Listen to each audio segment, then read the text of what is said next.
Flitet se babai i Tonit ka shtëpi publike, rrjeti shperthen kundër Tonit.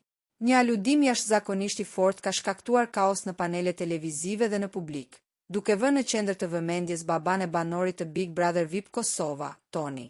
Deklarata shokuese që ngriu studion.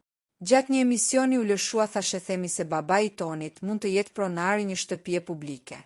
Deklarata e moderatores, flitet se babai i Tonit ka shtëpi publike, shkaktoi reagime të menjëhershme dhe trazira në studio. Ky dyshim vjen në një moment kritik, pasi vetë babai i Tonit hyri në shtëpi dhe u shua për gjykim moral ndaj banores Bia, duke i sugjeruar të birit të distancohej prej saj. Të ftuarit theksuan se, nëse ky thashethem masiv rezulton i vërtet, ai do të nxjerrë në pa një hipokrizi tronditëse, duke e bërë moralizimin e tij krejtësisht të pavlerë. Për momentin, akuzat mbeten në kuadër të spekulimeve dhe thashethemeve në rrjet, por i kanë dhënë një goditje të fortë imazhit të familjes dhe kanë ndezur debatin nëse morali treguar nga banori është real apo i sajuar.